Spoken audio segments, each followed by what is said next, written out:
Now, I'm not being impish when I get a bit cheeky, and before I get into the content of this video, just tell you about my sponsor, which is Gamersops, the delicious energy formula that might get you nice and hyphy and give you some energy to play and feel like you can conquer the world, much like I'm sure Imp did from 2012 to 2014 when he was a monster. I mean, he was still pretty great in 2015, hence the point of this video.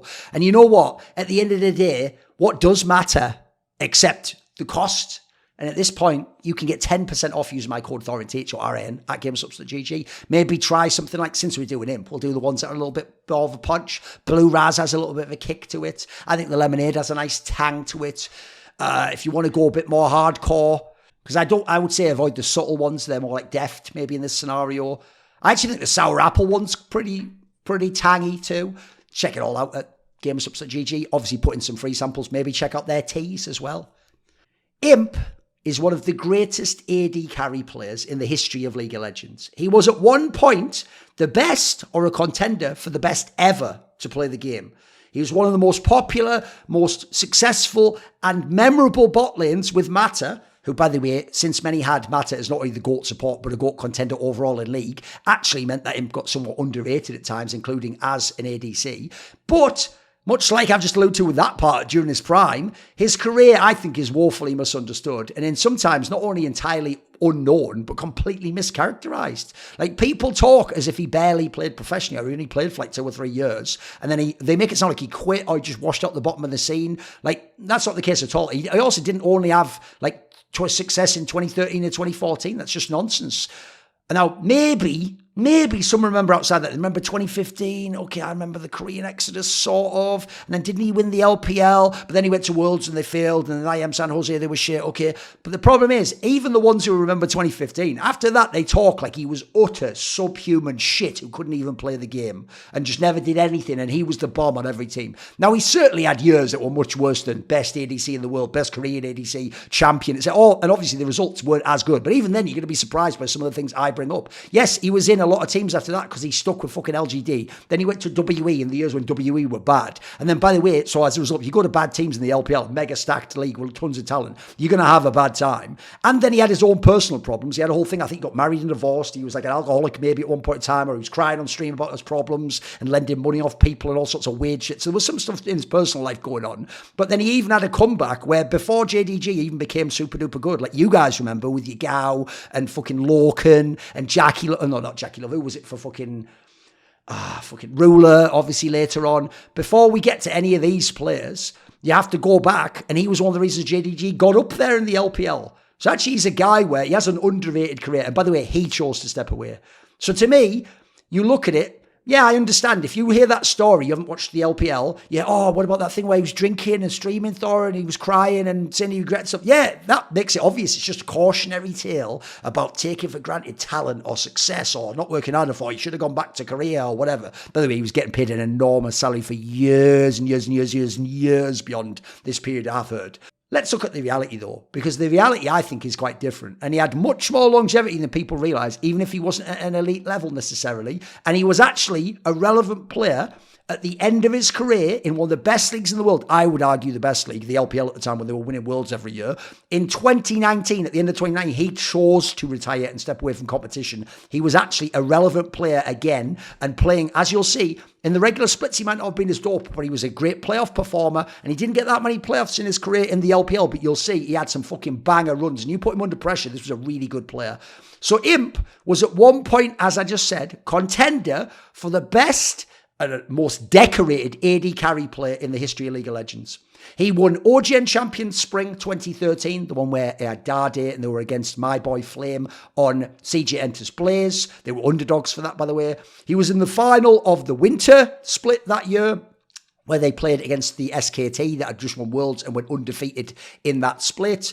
He won Worlds himself in 2014. Obviously, 2013, there was that massive failure with Samsung. I don't blame him at all for that. That was on fucking, in this order, in my opinion, Dade, hence the Dade Award. Mata played like shit. Even Dandy had some choke games. Lupa was just brand new to the team and forced in by Samsung, apparently. They took out Orban for reasons I could speculate about, but I won't go into now. And I think they might have even not had coaching staff because the MVP coaching staff, I think, maybe didn't come over to Samsung. Something bizarre like that. I don't put that one on him at all. That's not the time period when, like, the ADC, this isn't season 2 or later seasons like last year. This isn't the time when the ADC can just 1v9 the game, boys. That was not what you could do at that point in time in season 3. Then he won Worlds in 2014 in very dominant fashion, and his bot lane was one of the reasons why. And his bot lane, it wasn't just Mata, is what revolutionized how the map was played. He then won the LPL the next year. He was in both finals when he went in the Korean X's. He was actually very successful in China initially. He won the LPL in his second split in 2015. And by the way, let's just pause there after summer 2015. Right, at that point in time, Uzi, who already was hella overrated because of the 2 Worlds, Season 3 and Season 4 Worlds, only had those World Finals. Those were his best ever runs. He had never been in an LPL final. He had never won a title of any kind in League of Legends, no matter how good his teams were, by the way. Wei Zhao had been insane. He was one of my favourites of all time. He'd won IPL 5. He dominated Chinese League of Legends. That's before the LPL began, though. And then when the LPL began, he was still very good, but his teams fell apart piece by piece by piece. People like Messiah fell off a cliff. His fucking support player left him to go to play with Nami. Klailov, actually, I think had to like level up his style then. Xiaomei was decent, but he wasn't an elite player at that point in time. He just didn't get that many more years. He actually retired way too early. He obviously didn't have the same decorated career. Never came close to winning Worlds like Imp did. Although, by the way, Wei Zhao potentially could have beaten CLG EU. I would have liked to have seen that brand new World Elite against Frost. Maybe they could have been in the finals. Who knows? But it didn't happen. Obviously, World Elite has actually played TP in the past, if you don't know, in that year. Nami and Devil is obviously the one that everyone ignores because you just don't watch the LPL. He was racking up LPL success this whole time, but obviously he didn't have the international success that Imp did, so he never got the full recognition. Hence why Korean fans famously in 2014 lost their mind when me and Monty said Nami was better than Deft. And by the way, he was. I actually think Imp was better than Deft. Everyone who watched OGN back then knows Imp was one of the men. He was a baller. But even so, everyone's going to say, but Deft was better because Blue was winning in 2014. No. Deft was really good late game and in team fights, but Deft famously in lane was a liability. And actually would even lose the lane 2v2 to Imp and Mata. And it wasn't just because of Mata, I'll tell you that. Like, Hart wasn't even a bad play. But Mata he had a pretty good Thresh, even pretty good Nami. Like, that was a scenario where Blue were the better team, but the more skilled and more better individual players mainly were on the side of White, if you don't know. So I always thought, the Deft might have, like, beaten White both times in 2014, won OGN, almost went back-to-back, by the way. If it wasn't for that blind pick, maybe they even would have gone back-to-back. Imp was the superior AD carry, in my opinion. Yeah, he didn't have to go late game and win the fights because he just smashed the lane and smashed the game in fucking 15 minutes. This is one of the greatest, along with Uzi, players to just destroy laning phase and win the game before you even have to have team fights. He'll just win by taking the tower and fucking killing you and pushing out a lane mate. Deft, I actually thought, was overrated in 2014 and in Korea initially. Imp was the one that was underrated, not least because of Mata. Deft ended up eventually being the underrated one, but that was in years later, and especially in the latter part of his career, in my opinion. Now, even on the Mata bot lane, let's just get to that. It was one of the most dominant, lane-dominant pairings ever to play League of Legends. I heard a dope story from Mithy. I forget if it's actually in an interview or in a talk show or something. You can maybe go look up in old reflections with Mithy or something. He once told me an insane story that when he went to Season 3 Worlds with Lemon Dogs, and remember at the time, him and Freeze were like a good bot lane, they were like skilled or whatever. Oh no, wait, who was it he played with? Was it actually, no, fuck, I'm thinking Freeze was in NIP. He obviously played with Tabs in Lemon Dogs. There you go. When he went to Worlds, they were like a good bot lane in EU.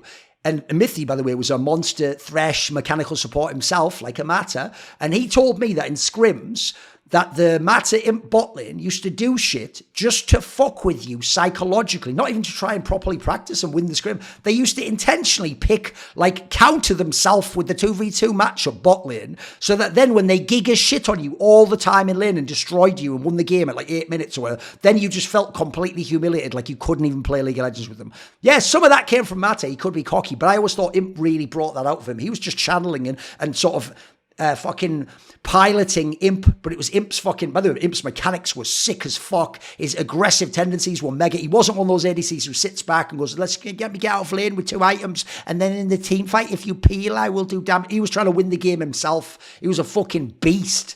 Then Also, their ability to smash the lane was a huge part, in my opinion, of why Mata could then be unlocked, roam with Dandy, and find picks outside the fog of war. Yes, you only look at the end result of Dandy and Mata catching you in the draw, but why is Mata available? Why is he able to do that? Because they're pushed up, because they take the tower, because they do the TP call for Looper from Mata so that he comes in behind the other two teams in the bush where you've put a ward, and then you get the kills in lane, and you get the 2v2 kills, and you push the tower, and you just win the fucking game. You can just force the enemy out of lane. You can destroy from the bot lane in a time where, by the way, not only were solo laners monster carries, but mid lane was probably the most oppressive it's ever been in Season 3. That was when it was just the best role in the whole game, bar none. You had like Deathfire Grasp Assassins, for fuck's sake. That's why Faker was such a phenom when he came on the scene. Then you had the Korean Exodus happen. Now, the problem here is that played God with so many Korean narratives in League of Legends. Like, Mata and Deft came back from the Korean Exodus and won championships there. So as a result, they're remembered as not being victims. It's fine. That doesn't affect their careers. Save a mega top laner who used to play for Najin White Shield. He just died outright because remember, he went to the team with Rookie and Kakao, and you can only have 2 Koreans in the team at the time, so he just never got to play and disappeared off into like the LDL or some mental shit. Kakao became a meme. He used to be one of the best junglers in the world from the carry position. He became a meme because of Season 5 Worlds where he did the Scarlet, where he did like, 900 damage on Rookie's team and fucking inted Rookie. And then also he did his stupid little trips to EU and NA, which just nothing really happened because of him.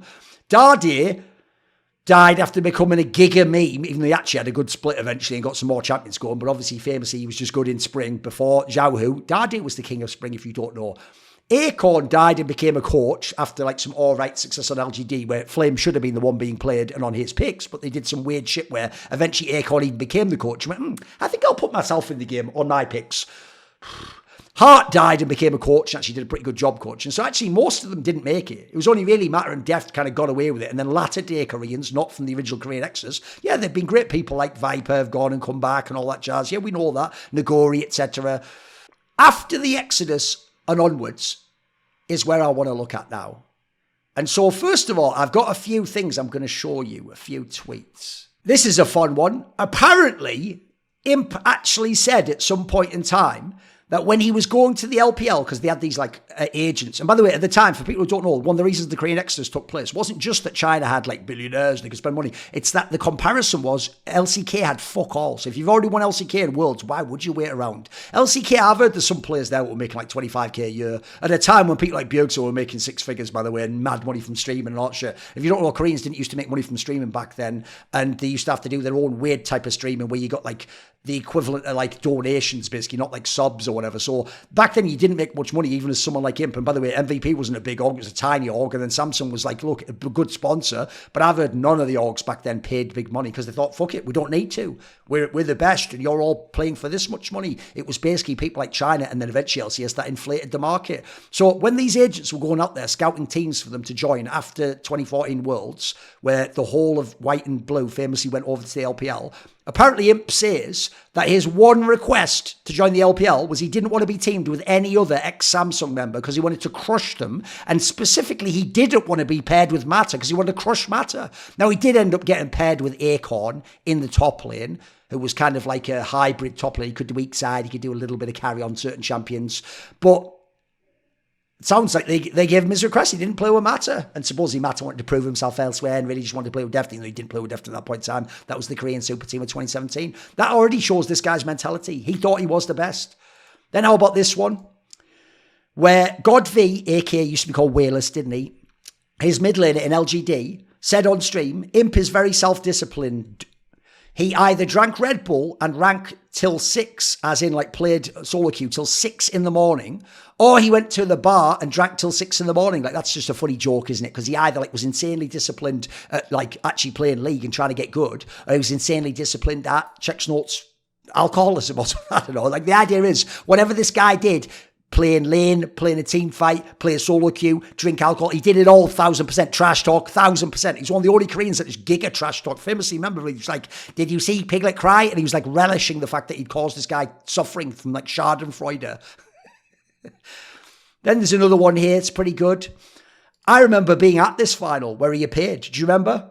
It was the LCK, just from memory I can do this, it was the LCK Summer Finals 2015, the one where famously KT Rolster with Peekaboo and fucking Nag near mid and some Dane Score and all those guys got to the finals and were looking pretty good, but then they got 3-0 clapped by T1 where Faker just did all that godlike shit. He did like the Cassiopeia dodge on the ult, he did the Riven game where he bodied Nag near super hard, and at that finals, Imp, even though he's playing for LGD at the time, he's actually a champion of the LPL, came over, he's probably back in Korea for some reason, and he appeared on stream with this shirt, and famously people Googled like this shirt or whatever and tried to find it, and it was like a shirt that was like, no joke, I can't remember if it was $5,000 this shirt or like 15,000 or something, but it was like some absurd like Chinese luxury baller item to show that he was on some godlike salary in Korea, because that's who Imp was. His name was perfect, he was impish. That really was how you thought of him overall. So now let's get into his career, shall we? So what I'll do is I'll run down his career and I'll show you some specific examples. And by the way, there'll be times in his bad splits where I'll cherry pick the good stat or what he did well, just to show he wasn't a total bomb, but I'll tell you when he wasn't a top player anymore. That's all good, and when his teams were bad. So we go and look here. Right, obviously he played an MVP in Samsung, basically the same team, court, just a different org. Then he was at LGD for like 4 years, I mean just under 3.5 years. Then he was in WE for a year, but that was something of a mistake. Then he was in JDG for a year. So let's go and look here. So first things first, let's quickly go down to here. If you go and look down here, you can see early on he was mega. Like you can go to here, and he was a guy who, he was the 10th player to reach 1,000 kills in 2017. Remember, he wasn't even playing in 2013 when people like Cool were, and Uzi I. He was, and look who else made it, by the way. I know God V's one that's not going to have aged very well now, but back then he was a good player in the early days. Aside from that, these are all bona fide legends, Hall of Famers of the LPL. Then he reached 1,500 kills in 2019 and was only the 8th player to reach 1,500 kills in 2019. Still playing in 2019, got to 1,500 kills, right? I know people like Deft went home, etc., etc., etc., but where are the others there? There's not that many players in the LPL have actually smurfed like this guy has, or had the body of work he had over his whole career. So then if we go to here, what I'll do is I'll run through his career and I'll go to some specific things. So obviously when he was in Korea, by the way, if you don't know, interesting detail, this is the first split he won in 2013. But if you go back to 2012 onwards, when they get into Champions in winter, that was actually when he didn't even play with Mata. Mata wasn't on his team at the time. He had a guy called Smallbrain, and before that, Ming9, who some people think match fixed, but let's not get into match fixes who might have played for their team. And he didn't have Mata, and if you don't know, at the time, he also didn't have Dade in the mid lane. He had Dandine, he had Dom, and he was the carry. This was a team famous where he was like a 1v9 player. He would just carry the fuck out these games, Caitlyn, etc. He was a really strong player. Then he got like the good players finally. He won the championship. They also won this tournament here, which was like a LAN where he also beat Najin White Sword. He had some good teams here. Let's see. It's online and offline. I think it was online until the top 4 or something. I think that's what it was. So SKT's there, by the way. Is that one with Faker? Yeah, that's the one with Faker. That was beaten by Imp's team, by the way. They beat them in this tournament. They beat them in the spring semi-finals to go and win that one. That's against Piglet. He's beaten Piglet a bunch of times. Then he came 3rd there. They made the semis, but they lost to, I think, T1 in their side of the bracket, who went on to win the tournament. So by the way, they could have been in 3 finals, but then again, the 3rd final was Fugazi because then all the good teams on the other side of the bracket. Worlds was a bomb, obviously. Then you come back to Korea, you win Masters as the combined team. You're 3rd in both splits, but you beat SKT both times. You even beat both SKTs that time. You go to Worlds, you win that. Then you go and you join LGD. Now in LGD, he joined a team where, as I say, they had Acorn and Flame, 2 of the best top laners at the time. TBQ or Schwan or whatever the fuck they called him at the time. I can't remember what they called him. But this guy was a fucking bomb. And bizarrely, he thought he was a king. He was shit, I thought. Wayless was like, all right, but I always thought he was a bit overrated. People like Frostgorn and Kelsey were going a bit too ham. PYL was good. And I can see where he was enigmatic, but he was very up and down for me. He was apparently like a shot caller or whatever. And interestingly enough, decent thing people won't know is, see this guy here, used to be called BSYY. That's Crescent, who later on becomes Knight's coach in top esports during the era when they started winning the LPL and going to Worlds. So that was their coach. And I think he was a terrible drafting coach. So in the LPL, you can see here, in the first split, they do kind of suss integrating the lineup and figuring it out, but they get to the playoffs and they come second and lose by 1 game to Deft's EDG, which obviously went on to win MSI that year. That's how strong they were. So already I can start showing you some things here. Like, first of all, let's look at the stats for that split. So if we just look at the ADC stats for this split, right, he is second in KDA only to Deft. And Deft was playing with like Mako, who already was mega breakout player, mega star, all-star team. Imp had a very strong team too. LGD was really skilled. It's just their cohesion as a team was a bit more sus. They were just going off mechanics and hands. He basically has like mega KDA, does mega in terms of kills, doesn't even die as much as you'd expect for how aggro he is. Quite a lot of assists. Just a really good player, right? Look what he's playing. He's not even just playing only carries. He plays the Jinx. He plays the Graves. Graves used to be a sick carry, by the way, in Season 5 Spring. And then he even plays the fucking Sivir when he needs to. Then in the playoffs, you can see he is the carry of their team. He is the best player on their team. So they 3-0'd OMG, which remember was all these legendary players on the top side, and a super team featuring Uzi. This was thought of as one of the best hand teams in all of LPL and was supposed to be a favourite to win the LPL. Imp 3 zipped Uzi. Look at this. Kalista 9-0-4. Sivir, just play a Sivir game and beat out his Tristana. And then we'll just play a Kalista game to finish it all 4-3-10. Overall, he was the carry. Like, okay, Wayless had a good series too, but look at him here. That's in the quarterfinals. Because remember, they had to start the quarters because they didn't place high enough in the LPL. In the semi-finals, he played against Snake Esports, another team people thought could be like the third team to go to Worlds. They were looking very, very strong. So when Flander was a carry top, Crystal was like actually considered one of the players who was like one of the better rookie talents at ADC who could maybe do something one day. Imp smurfing again on the Graves, the old Graves. Then he Giga Smurfs on Jinx, just absolutely shits on him. By the way, Crystal was a skilled player. And then the last game, he goes under the Sivir again against a Draven, and he just smurfs there. Look at these fucking stats, by the way. What's that, like 19, 25 kills and 4 deaths. All righty then. Then in the final against EDG, you're going to think, well, EDG wins and Def was the best player, blah, blah, blah, blah. Just watch. First game, he claps on Jinx. Second game, Def strikes back on the Corki, which used to be an ADC. Then Deft has a 6 Sivir game. Imp does what he can on Graves. It's not just him getting beaten, by the way. Game 4, he goes back on Sivir and wins that against an Urgot. Obviously, people notoriously will remember that from fucking Worlds, potentially. And then the last game, yes, Deft just goes to the Sivir, wins it. And actually, Imp still does what he can. He does what he can to hard carry on the Jinx. He could have won the first split of the LPL. Then you go to the summer split. In the summer split, by the way, these are like other tournaments that they play in China, so whatever. But you don't always use your real lineup. Often you put in like a silly jungler and a silly mid laner or for the other ones to test them out because they're not part of the LPL circuit. Then you go to the summer. They again had a sus split. They got to the playoffs and they won the playoffs, including beating Doinby's Chowgu Reapers. I'll do a video about Doinby one day. It took Doinby years to get international and actually get the acclaim people knew he had. If you watch the LPL, he was already a great player. He was just more of a brain player and didn't have the hands back then.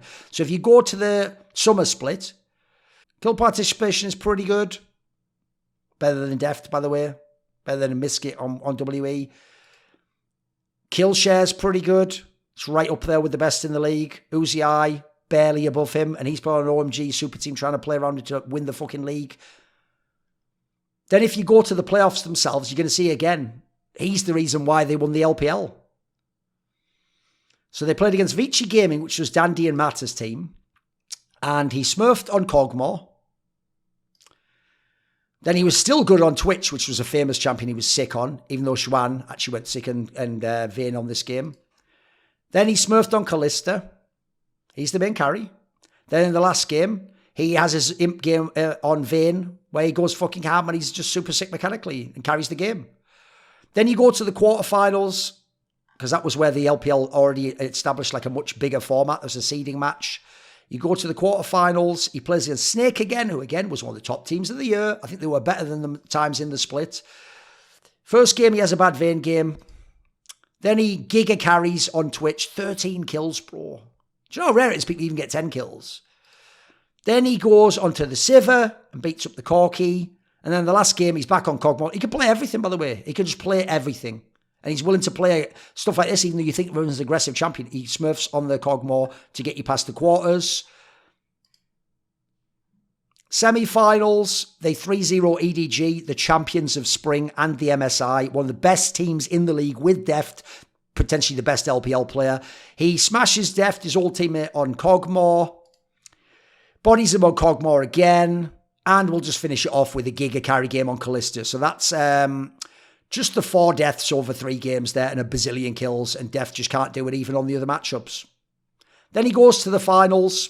In the finals, he plays Chowgu Reapers, who was Doinby's team, who was a very sick, like, team fight team, actually.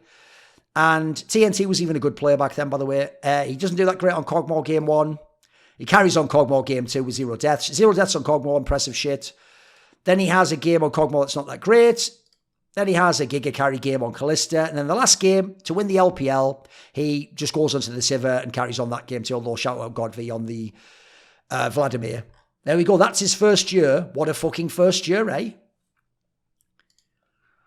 Then you go to 26, but famously, sadly, they went to Worlds, didn't they? And at Worlds, this is where they shit the bed. First of all, they did get an insanely hard group. Remember, they were coming, because they were champions of summer, as the number 1 seed, the Pool 1 team from the LPL. And the way it's always worked, fucking hell. I'm just going to go back again there a second. Oh, no, thank goodness. It does show all the stats.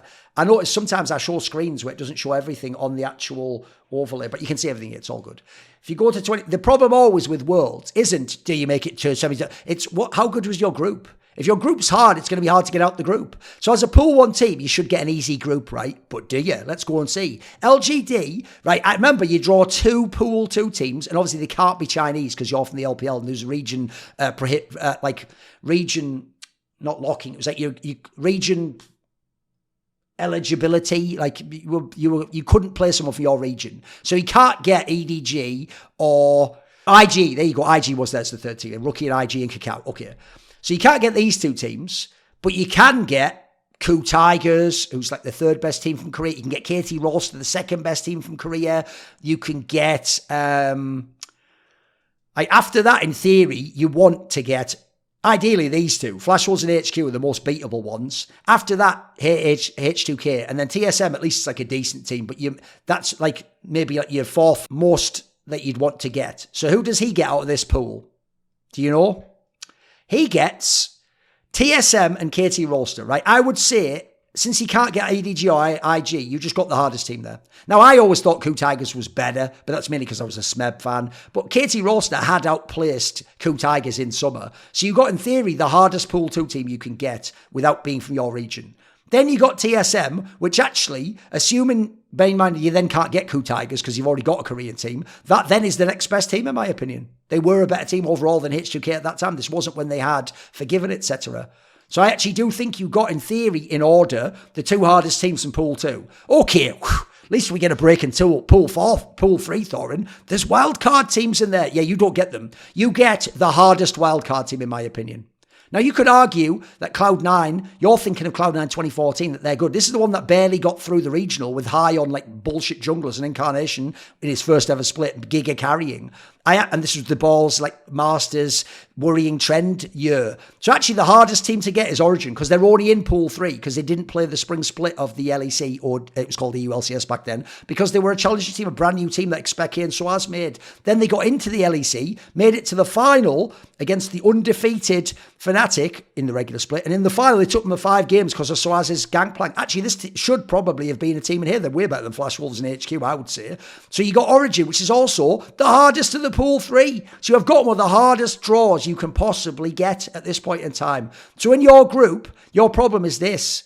You go 0-2 against KT Roster. That can happen. KT Roster, by the way, was a team that could have been in the finals. They lost to Ku in the round of 8, so Ku went to the finals. Otherwise, I think KT Roster would have been in the finals. Then you went 1-1 against Origin. That's your real problem. And then you went 1-1 against TSM. But let's look at why. Let's look at why you did that. Because it wasn't Imp's fault, in my opinion. So your first game was against Origin, and that was the one where you even do well. It's not even your fault. You're doing what you can on Kog'Maw. You can't 1v9 on Kog'Maw, guys. You're doing what you can. But look at this fucking bomb. Expeke, who's semi-washed at this point in time, and Oriana's giving GodV that work. GodV, by the way, if me and Monty didn't hype him, so he could have been a Dade Award winner himself, but we just didn't hype him, did we? And they also insisted on playing Acorn until they were 0-3, because he was, I think, doing the coaching at the time, so they wouldn't play Flame, who I think would have smashed Soaz. Much respect to Soaz, who I love, but Flame's a better top lane, and he already had beaten him in the past anyway. Then you go to the next day. Then we lose to KT Rolster. Imp doesn't do well, but he's on Sivir. Arrow goes ham, okay. But everyone else is shit too. That's also a really good team you're playing against. Then he lost to TSM. And was that his fault, was it? Was he getting smashed, was he? One, Mordekaiser famously at this Worlds was OP as fuck if you could get it. You weren't ever supposed to let it through draft. And then two, he did what he fucking could on Kalista, bro. He has 4 deaths. Look at the rest of the deaths, mate. By the way, Dyrus on fucking Darius, who is washed and retires after this tournament, smashing fucking Acorn. My dude. Imp isn't even to blame for this, mate. He wasn't to blame for either of the Worlds that were bombed. And obviously, I didn't need to show you at Season 4 Worlds that he Giga carried that one too. Obviously, he wasn't the carry, but he was one of the carries that did sick in that tournament. Then if you go to the day, I think it was even maybe the last... Oh, it was the second to last day, maybe. The second to last day, they put Flame in as the top laner, and they start a little run back, but it's too late because they already had to lose the first game to KT Rolster. Then they won the other 2 games. Imp smashed with... what's it called? With Graves against a team that comes second, top 4 at this Worlds, by the way. Flame also carries. He should have been in the whole time. And then the last game was against TSM, where he just is one of the people to retire Dyrus. Look at this fucking carry game on Vayne. So was that Imp's fault, that Worlds? I'd say he was the one to blame the least. Then if you go to the LPL, yes, after that there was San Jose, which was just a shit tournament. We'll look at that very briefly, shall we? This is the one where they went. It was famously won by Origin with Power of Evil. And TSM had Kasing, and they just made it to the semis with what was going to be the lineup that eventually had Yellow Star, and they had Jarge as their coach at the time. So in this tournament, you brought everyone along. That was God V changing his name for the 3rd time because he shit the bed at Worlds. And let's just quickly look at this. I've never looked at this one, but I'm going to guess it ain't Imp's fault either. That would be my guess. Oh, what do you know? Against TSM, he does really well. Looks like it's a very close game. Second game, he also does really well. It's another close game. That's it. They just get eliminated in the first 2-0. And was it his fault? I wouldn't say so. So then he goes back to the LPL, and as you can see, unfortunately, his team, which then starts making changes too, you'll notice, isn't very good. They're coming 7th to 8th in the playoffs. So first of all, in this split where the team's just not that good in general, by the way, he's one of the players that dies the least, despite the fact he's mega aggressive, along with Deft, who, by the way, EDG are the kings of the LPL the whole time Deft is there. Still CS's very well, despite the fact his team's somewhat sus. CS per minute, 3rd highest in the whole league. Only Uzi out of people you know or care about is up there. Deft, by the way, is all the way down there. Kill share's quite high, 30% kill share. He's up there with Nami, who's on RNG. Uzi's 5% higher. Deft's 3% higher.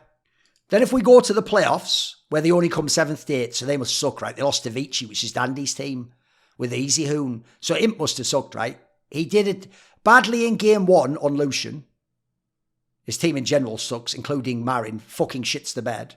Miss me with him being one of the greatest players of all time, by the way. Then he actually has a carry game on Ezreal to give you the 1 win of the series. And then the last game, he's fine on Ezreal and everyone else shits the bed. He's actually one of the most maligned players in history, I'm telling you. Because people just see his team have a bad result and assume he was the reason. And it's actually the other way around. I think he's one of the most reliable players of all time. Then if we go to 2017, oh yeah, by the way, here they came second in NEST. Let's have a quick look at that, actually, shall we? LGD beats Snake Esports. Imp carries on Caitlyn. Imp does a decent game on Ashe, where other people get to carry, including Marin. Then he plays against IG of Rookie, where he does all right on Caitlyn. It's not Jackie beating him. Rookie's beating the shit out of Whalers, and Zitai's beating Marin.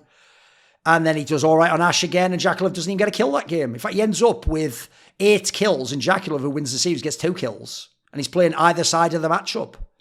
But Invictus Games is just a better team. Losers bracket, they play Snake.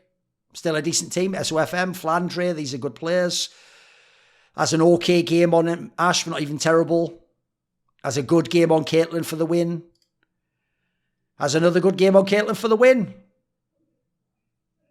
This guy's the carry. Then in the final, he plays IG again. He doesn't do well this time. Jackie Love does Smurf. Fair play to Jackie Love. And then he just does okay on Caitlyn, and Jackie Love does okay too. And again, it's more like Rookie getting 15 kills. 15 kills. It's a tie getting 8 kills, bro. The Soul Lins are shit in the bed. So you almost won a third-party tournament, NEST there. And then in the spring playoffs, I just did that one, didn't I? Then back in the LPL for summer, the team's just getting worse and worse and worse. Like now we brought in Jinwoo as our top laner. Banana, have you ever heard of him? As the other top laner. Amy's there, who's all right. Cool comes over. It was kind of at the end of his career now, by the way. He still has PGL. Look at who are his coaches as well. Who the fuck is this guy? Doesn't have great coaches at this time. Before that, he had Hart, he had Acorn, he had Firefox, notorious Firefox. So let's look, though, at this season, how he does, though, because I've got some stats I can still show you to show you he's not a total bomb. Although certainly he's far from carrying. It's just that his team fucking sucks, doesn't it? Look, 4-12 in wins. So first things first, in this spring split, where his team's shit and wins 4 games out of 16, there is still a week where he gets onto the All-Pro team for that week. And no other player from his team ever makes an All-Pro team.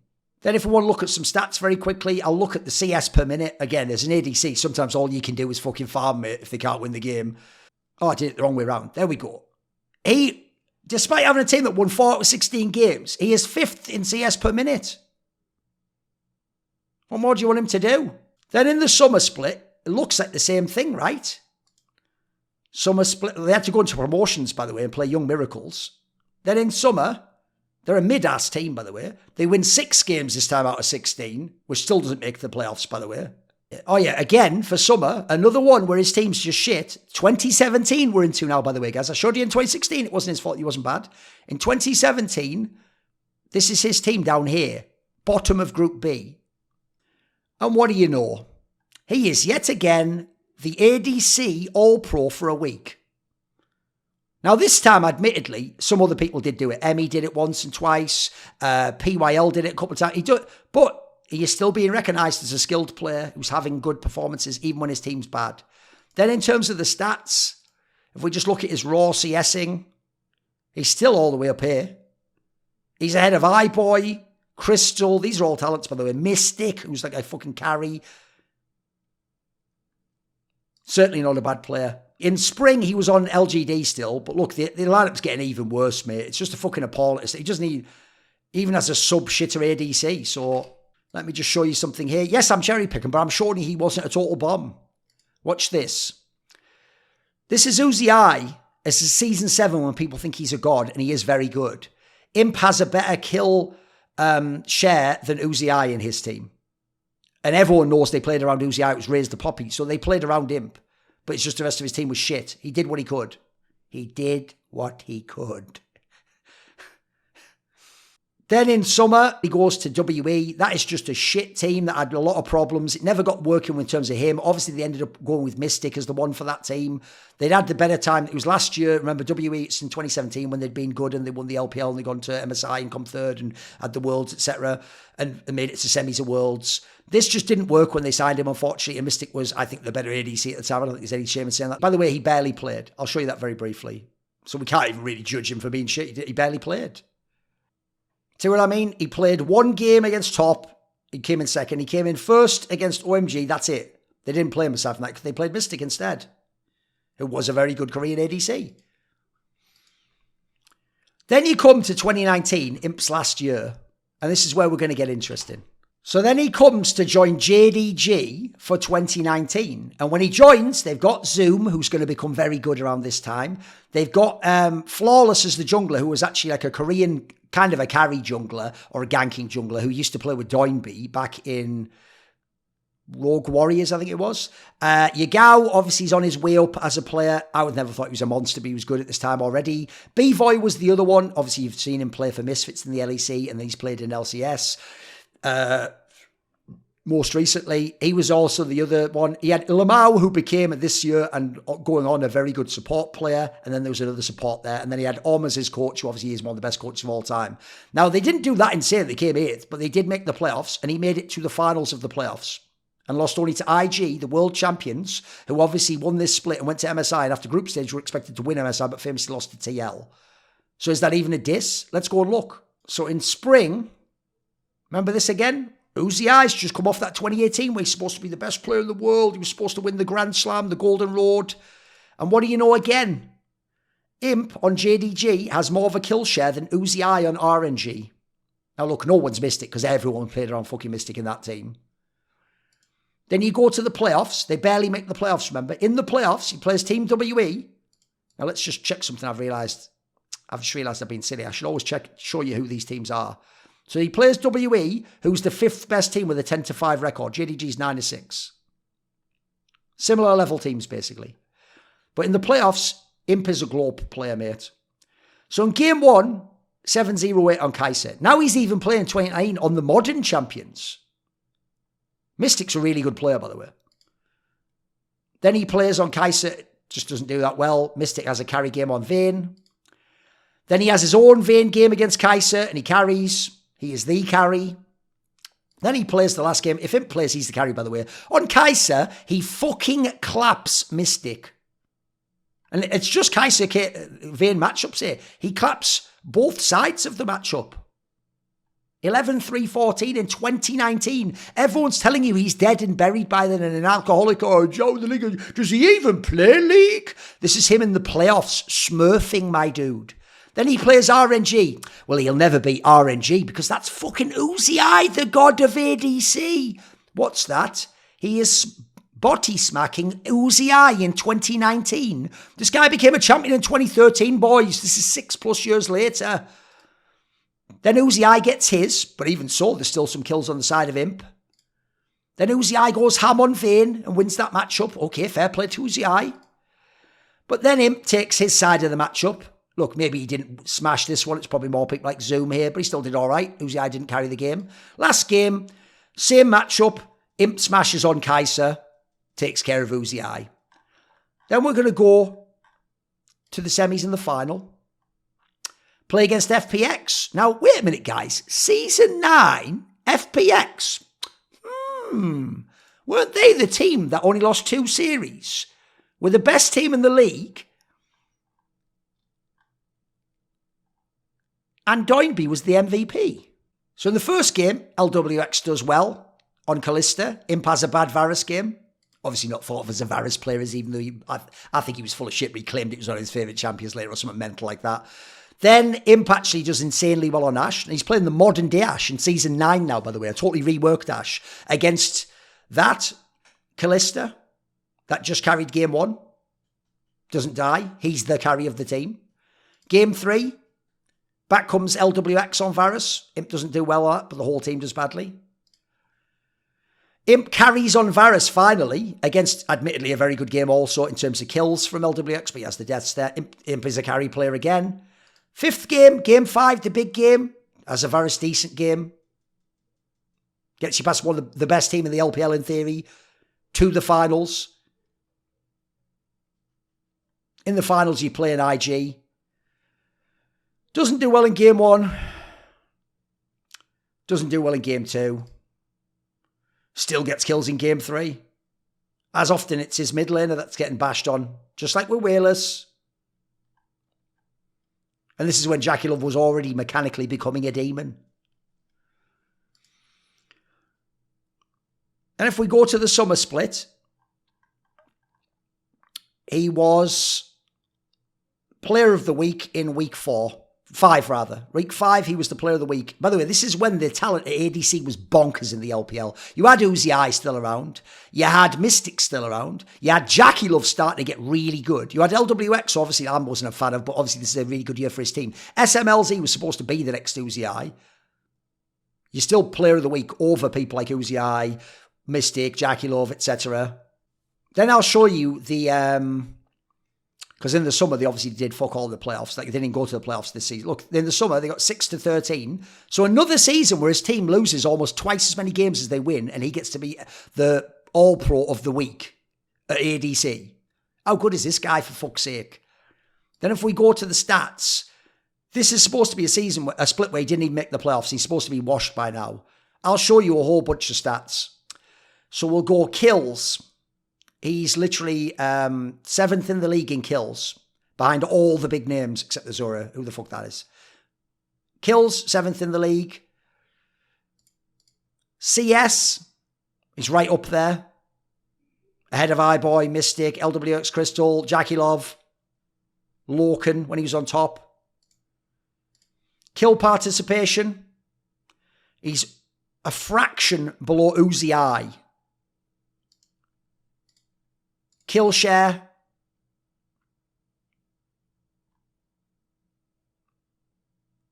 A tiny bit below Uzi I. Oh, sorry, I'm looking at the wrong. A tiny bit below Uzi I again. For kill share. Because again, when you win on an imp team, you win playing through imp. That is how it works. Then I'll show you during just the regular split of the summer, they played against IG and won 2-0. This is the IG, remember, that are the world champions at the time. The spring champions would go on after this to go to Worlds again and would come top 4 at Worlds and lose to the eventual champions FPX. He is the MVP of the series. 43% damage on map 1. 44% damage on map 2. 11 kills, 0 deaths. 14 kills, 1 death. Kill participation 83%. 90% kill participation. This is in the last split he plays, by the way. This guy was good as long as he wanted to be good. And funnily enough, for someone called Imp, he was a demon, wasn't he? Maybe a selfish demon, but a demon nonetheless. Then in the regionals, you might not know this, but they could have gone to Worlds. You could have seen him in Worlds in 2019, where you'd be like, what the hell? From the LPL? Not like some minor region like people like Kakao were playing in. IG are the champions of spring, remember. Game 1, he claps Jackie Love on Kai'Sa. Game 2, he doesn't do that well, but he's on Lucian. Jackie Love does well. Game 3, he does okay on the Kai'Sa. Jackie Love smurfs on Ezreal. Game 4, he claps on the Kai'Sa. This guy, Jackie Love's about to become a world champion, by the way. Now, look, he has got already a better team by now. This is the year where he got Kanavi as his jungler, who was like a fucking sick player already. The last game, he doesn't do that well. Jackie Love goes crazy on Kai'Sa. Okay, that can happen. This is at the regional. Right, that team that 3-2'd them then went and 3-2 top esports of night and went to Worlds and came, season 9 came top 4. Then I'll just show you this, just to show that even in terms of adopting like new meta picks, he was still working at work. When Hysterics was an LPL caster, he just said, explanation of Fiddle plus Kai'Sa as a bot lane. He goes, in the LPL, JD's bottom lane, Imp and Lamau, made this popular during spring where they played this bottom lane for a sick level 6. And then basically that's how you play. They were even innovating in 2019. Even in 2020, he was still top 8 in LPL kills and he retired at the end of 2019 from his own choice. Now, sadly, by the way, if you don't know, JDD became a champion in 2020. Maybe he could have done that. I think he was better than Lorcan. Maybe he even could have had more success, but he just chose not to keep playing. His career resume is bonkers, by the way. Listen to this career resume. OGN Champions winner. LPL winner. That's 2 regions, the 2 best regions you've won. He was twice a finalist in OGN, won 1, lost 1. He was 3 times an LPL finalist. One of those was a 3-2 final that he barely lost to Death's EDG, that you could argue is the best team in the world since they won MSI. He won Worlds, and he went to Worlds 3 times. That's a Hall of Fame resume. If I want to even talk about the best ADCs ever, that resume gets you in the convo, by the way. By the way, that resume makes Uzi I's resume look silly. Uzi I won 2 LPLs and he won an MSI. That's it. That's it. Yeah, he had a couple of finals of Worlds. That's it. That's it. He had some more finals of LPL. Didn't make... That is actually a better resume in theory than Uzi I's. This is one of the greatest Korean players ever, and at ADC put some motherfucking respect on Imp's name, because he did make Piglet cry. Hey, this is Smithy, and you're watching Thorin's YouTube channel. Everyone needs a support network, and mine is, of course, my Patreon community, the Scrominati, who, in many ways, they're the Sonny to my Cher, saying, I got you, babe. So this video and all the others on my channel were kindly supported by the following names: Ahmed Hadjou, Pugnatio, Rajcula, Adam Tomlin, Animosity, Jensen Goh, Tosh, Tooorin, and you know it. Jerky's Minion, my main man, always going to be referenced, one of the best patrons of all time. Would you like to ask a question in my AMA? Maybe you want to suggest a topic or a guest to say on my channel? Do you want teasers? Find out who the upcoming Reflections and Talk to Thorin interviews are. Maybe you want to do one of those long discussions where you get to set the topics we talk about. Well, if any of these or others appeal to you, put your money where your mouth is. Join the Scluminati today via the Patreon link in the description box below.